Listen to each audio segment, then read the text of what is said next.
Hello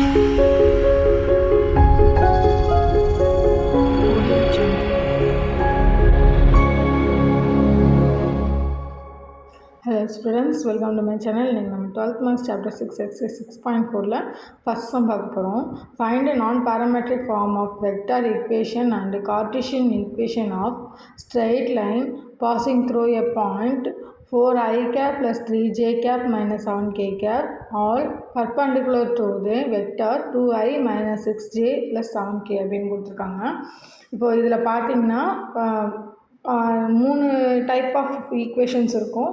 ஒன்று ஒரு equation ஏன்னா ஈஸியாக புரிஞ்சிடும் நமக்கு. சம் போடுறப்ப இன்னும் கொஞ்சம் ஈஸியாக இருக்கும். நான் சொல்கிறப்பே சம் போடுறப்பே நான் உங்களுக்கு ஒரு இதை வந்து எக்ஸ்பிளைன் பண்ணுறேன். ஸோ அதை வச்சு நீங்கள் புரிஞ்சுக்கலாம். இப்போ கொடுத்துருக்க வேல்யூஸை வந்து பாசிங் த்ரோ பாயிண்ட்டை வந்து ஏ வெக்டார்னும் இன்னொரு அதுக்கப்புறமேட்டு கொடுத்துருக்க வெக்டாரை பி வெக்டார் அப்படின்னு எடுத்திருக்கோம். இப்போ ரெண்டு வெக்டார் ஒரு ஈக்குவேஷனில் 2 வெக்டார் இருந்துச்சு. அதோட நான் பேராமெட்ரிக் ஈக்குவேஷன் எப்படி இருக்குன்றதை பார்த்துக்கலாம். First r vector minus a vector cross b vector equal to 0 அப்படின்னு கொடுத்துருக்காங்க. இப்போ 2 வெக்டாரையும் இதில் அப்ளை பண்ணுற மாதிரி கொடுத்துருக்காங்களா. ஸோ நம்ம டேரெக்டாக அதை அப்ளை பண்ணால் மட்டும் போதும். So r vector equal to 4i cap plus 3j cap plus minus 7k cap, இது ஏவோட வேல்யூ. கிராஸ் பியோட value 2i cap minus 6j cap plus 7k equal to 0. இது 2 வெக்டார்ஸ் கொடுத்துட்டு அது ஒரு நான் பேராமெட்ரிக் ஈக்குவேஷன். அவ்வளோதான், அப்ளை பண்ணிவிட்டு அவ்வளோதான். அடுத்தது கார்ட்டீசியன் ஈக்குவேஷன். கார்ட்டீசியன் ஈக்குவேஷன்லேயும் சேம் அதே தான். ஈக்குவேஷனில் அப்ளை பண்ணால் மட்டும் போதும்.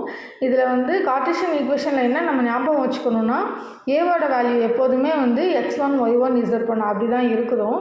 அதேமாதிரி பியோட வேல்யூ வந்து b1 b2 b3 அப்படின்னு இருக்கும். ஸோ அது மட்டும் தான் நம்ம கொஞ்சம் புரிஞ்சுக்கணும்.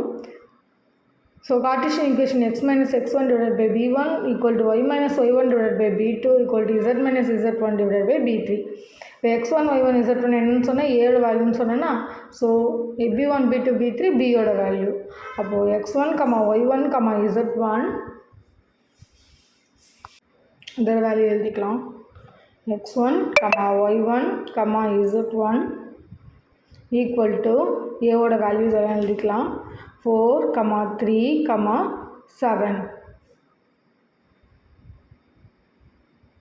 4, 3, minus 7. அடுத்தது பியோட value b1 b2 b3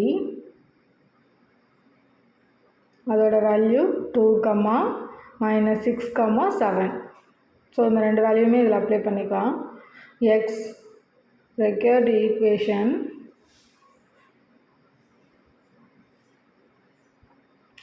x minus 4 divided by 2 equal to y minus 3 divided by minus 6 equal to z minus 7 minus plus 7 divided by 7.